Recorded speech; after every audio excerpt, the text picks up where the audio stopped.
Paz do Senhor, meus irmãos, sejam bem-vindos à nossa escola bíblica, a lição de número 12, uma sincera confissão. Convido você a estar orando nesse momento juntamente comigo. Meu Deus, meu Pai, nós te louvamos, ó Deus. Te agradecemos, ó Deus, porque reconhecemos, ó Pai, Tu és acima de todas as coisas. A Tua soberania e o Teu governo estão sobre toda a terra e sobre as nossas vidas também, ó Pai. Te louvamos, ó Senhor, por todas as promessas maravilhosas que temos na Tua palavra, que falam do Teu cuidado, da Tua proteção e do Teu grande amor por nós. Queremos, ó Deus, aprender um pouco mais da Tua palavra, através, ó Deus, desse exemplo de Esdras. Venha sobre nós, ó Espírito Santo, trazendo sabedoria e graça, e que assim seja para a honra e glória do Teu santo nome, ó Senhor. Amém. Amém. Glórias ao Senhor. Como diz lá, em Romanos 15, verso 4, tudo que dantes foi escrito, para o nosso ensino foi escrito. É interessante que Jesus, quando ele cita a palavra, e a gente percebe nos evangelhos que isso acontece com bastante frequência, ele nunca falou em nenhuma das suas citações do livro de Esdras, nem do livro de Neemias. Um fato interessante que eu descobri que somente por volta da Idade Média é que esses dois livros foram separados. Eles sempre foram considerados como se fosse um único livro. Então é sempre importante nos nossos estudos a gente fazer isso na sequência, ler Esdras e Neemias como se fosse um único livro. Embora Jesus não tenha citado esse livro, ele é um livro extremamente importante dentro do contexto cristão e ele traz muitos ensinamentos, como aquilo que nós já temos visto. A lição de hoje, nós temos como texto básico Esdras 9 e verso 6, e diz assim: Ó Deus, estou muito envergonhado e não tenho coragem de levantar a cabeça na tua presença. Estamos afundados em nossos pecados, que sobem até o céu.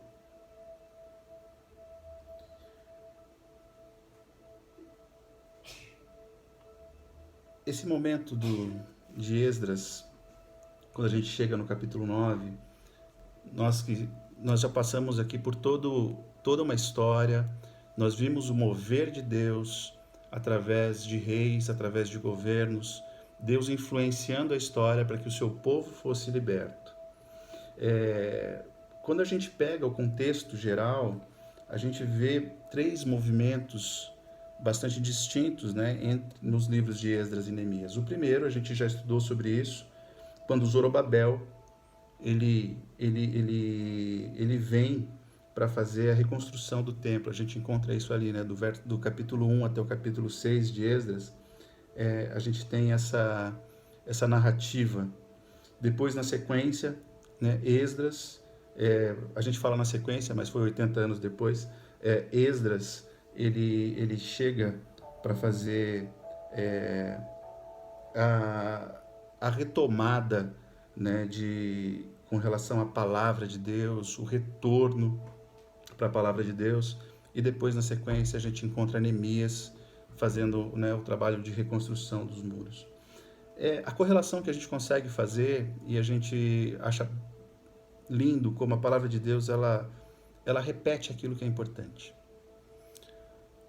Os mesmos movimentos que acontecem no Êxodo, que acontecem para a libertação do povo, quando eles estão cativos no Egito, a gente consegue ver movimentos semelhantes nessa história de Esdras e Neemias.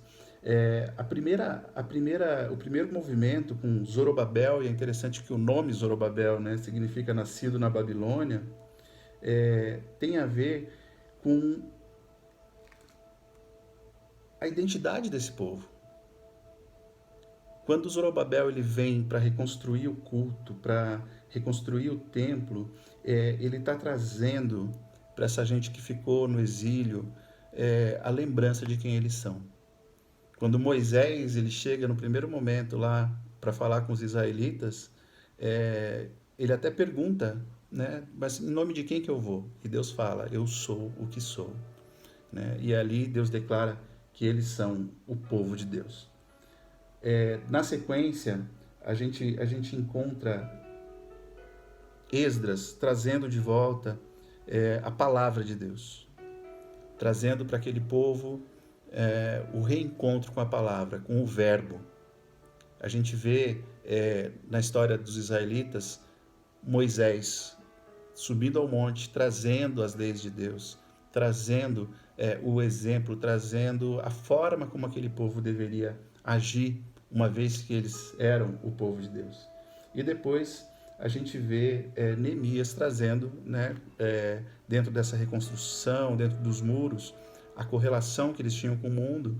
E é interessante que Neemias ele reconstrói muros. E logo no começo da conquista da terra, em Jericó, Deus ele derruba muros, trazendo ali a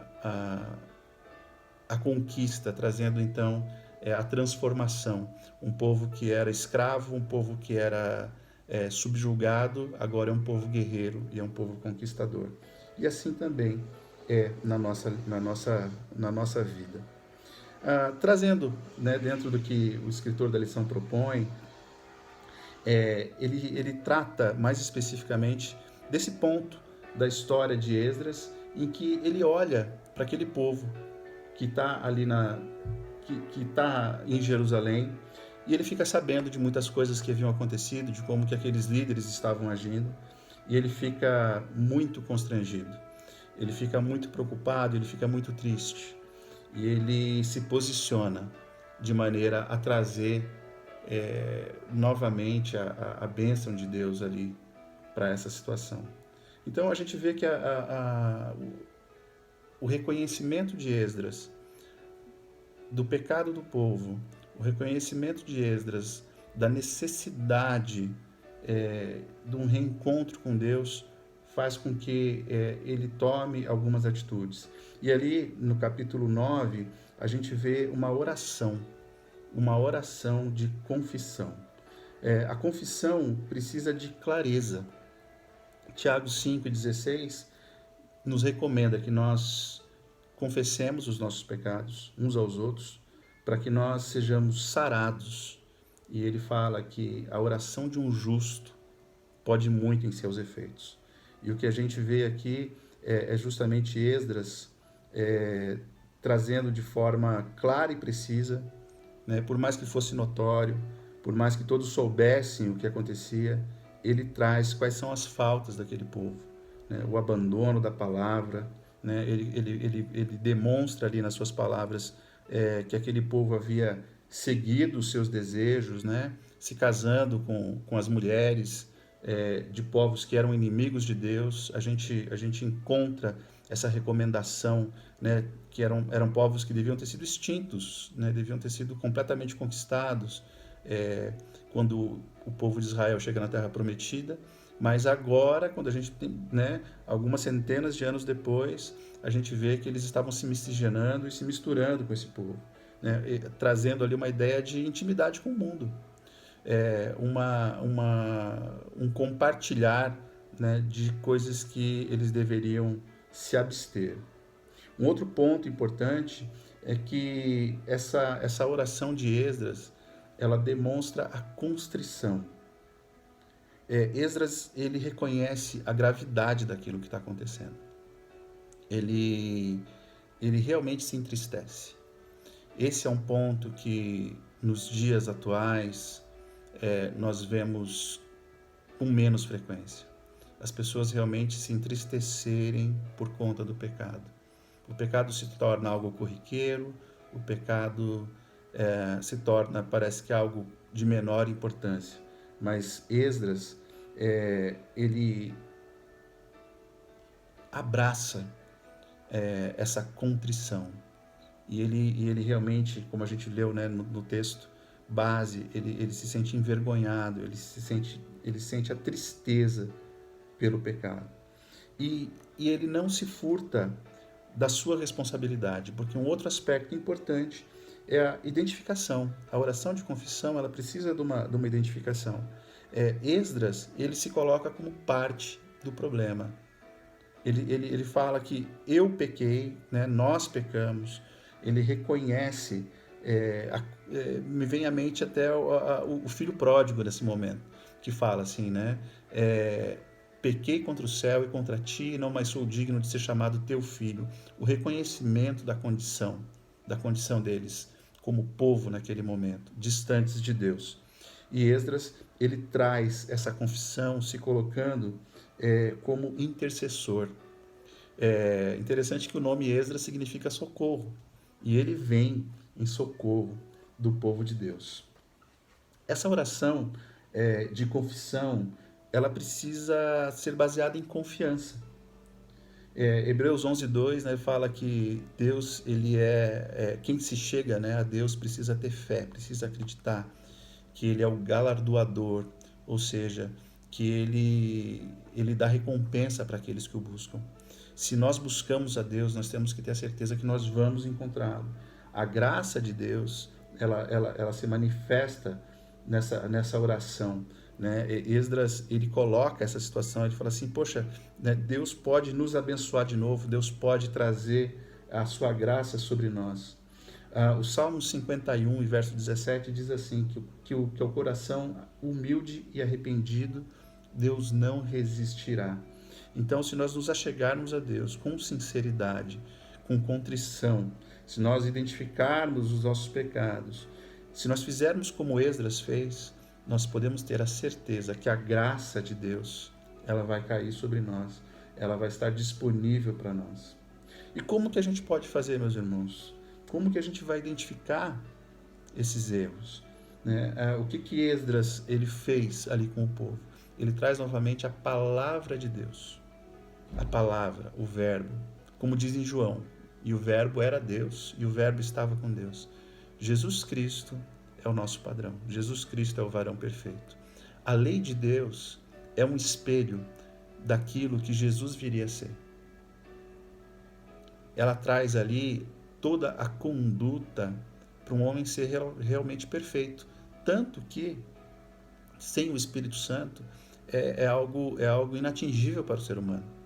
E através da palavra de Deus, através desse espelho, nós podemos reconhecer a nossa conduta e podemos verificar aonde, em quais situações, em quais circunstâncias que a gente precisa da graça de Deus. Aonde nós estamos pecando? Em que nós estamos pecando? A palavra de Deus traz esse espelho para nós. O que fala lá em 1 João 1, verso 9? Mas se confessarmos os nossos pecados, Ele é fiel e justo para nos perdoar. Essa história, ela traz para a gente uma grande esperança. Por mais que a situação parecesse bastante conturbada, por mais que o decorrer ali, as ações que elas são tomadas, elas são bastante drásticas, né? Com relação até mesmo a se desfazer aqueles casamentos mistos que haviam acontecido. Esses homens, eles se colocam numa posição de voltar-se para Deus. E é o que a palavra de Deus faz com a gente. Toda vez que nós abrimos essa palavra, toda vez que nós lemos, o Espírito Santo fala conosco. E ele fala que Deus pode ser novamente encontrado por nós. E ele traz que nós somos, como diz em 1 Pedro, a nação santa, o sacerdócio real, o povo adquirido do Senhor. Que esse exemplo de Esdras, ele possa encher o nosso coração de esperança. Na sequência, nossa sugestão para você que está nos ouvindo é que você faça os comentários aqui no nosso grupo. Você pode, se você quiser, gravar um áudio e estar trazendo para toda a classe as suas respostas. A primeira questão é a seguinte: com base em Esdras 1, com base em Esdras 9, do 1 ao 2, responda: qual é o pecado dos israelitas? No processo de confissão, por que é importante ter clareza e dar nome ao pecado? É possível dizer que a generalização "perdoa os meus pecados" é uma fuga para o não reconhecimento do que está errado em nós? Segunda pergunta. De que forma Esdras e os israelitas demonstram a contrição pelos pecados? Comente sobre a necessidade de resgatar a contrição em nossos dias. Baseie-se no item 2 e Esdras 9, do 3 ao 4, Salmo 34, 18, 2 Crônicas 7, 14 e 1 João, do versos 8 até o 10. Pergunta 3. Com base em Esdras 9, do 5 ao 6, analise o papel de um verdadeiro líder espiritual do povo de Deus por meio do exemplo de Esdras ao se identificar com os pecados do povo. Pergunta 4. Após ler o item 4, responda: por que na oração de confissão é preciso ter confiança na graça de Deus? Por que você aprende sobre o amor e misericórdia sobre o amor e a misericórdia de Deus com essa oração de Esdras? E ainda mais, para a gente continuar meditando, a questão 5 traz a seguinte indagação: qual é o papel da lei no processo da confissão sincera? Você tem apego à lei de Deus dessa forma? Você tem se apegado à lei de Deus dessa forma? E por último, como você entende que para obter o perdão dos seus pecados são necessárias a graça e a misericórdia de Jesus sobre você? Você vê na confissão um ato de fé de quem confia plenamente no amor de Deus? Vamos lá, irmãos, vamos compartilhar os nossos pontos de vista. Pode mandar áudio, você pode escrever. Nós estamos aqui aguardando para ver a sua resposta.